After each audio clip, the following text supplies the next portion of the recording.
За тези три специалности за тази година, по принцип тези три специалности са така ориентирани, говорим за магистърските степени, така са ориентирани, че преди всичко да обучаваме нашите бивши студенти.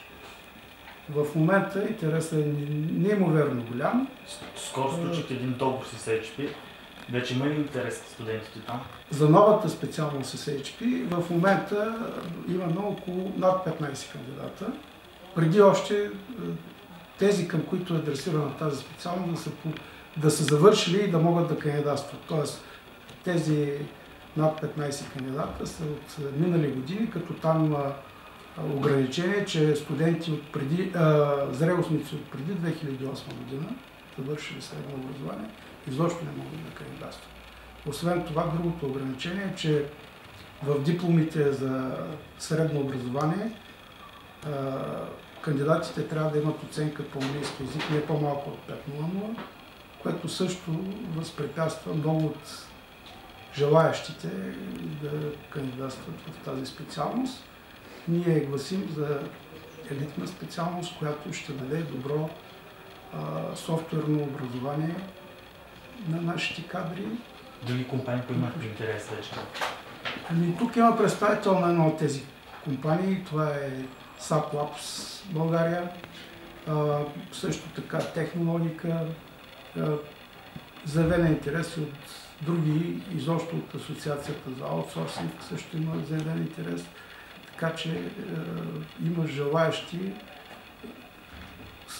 които да последват пътя на нашите партньори от HP, да можем да продължим в тази сфера да развием образованието. Имаме проведени разговори, в които имаме желание да продължим и с хора, завършили друго висше образование, които искат да се преквалифицират в областта на информационните технологии. Аз исках и да попитам, и тук са и фирмите, да ви попитам какво търсите точно от студентите и дали точно получават доброто образование, квалификация. Да, ние като компания смятаме, че фундаменталното образование в университетите и висшите училища и затова подкрепяме именно това образование. И наши специалисти водят курсове в съответните висши учебни заведения с идеята да подпомогнат по някакъв начин образованието. И новата практика, която прилагаме заедно с висшите училища по телекомуникации и пощи, е да се обучават преподаватели в тези университети, съответно, които могат последствие също да водят. Тоест вашите експерти влизат в стаите на университета? Да, водят курсове в съответните университети. И обучаваме преподавателите, за които пък да могат да обучават студентите. От HP представители? Да, също да казвам се Ангел Иванов и съм менеджер операции в Global Delivery Center на HP в България.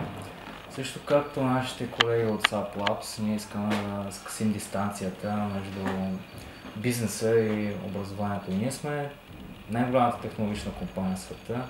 Иновациите са част от нашото ДНК, чисто като начин на опериране и начин на извършване на нашите бизнес операции. И затова партньорството, което имаме с висшето учебно заведение по телекомуникации и пощи, се изнася на по-високо ниво. Ние планираме и ще пуснем специалност, която изцяло се ръководи от наши специалисти, т.е. ние ще предадем на учащите се умения, които веднага биха ги пласирали като високо квалифицирани специалисти в своята област. Благодаря.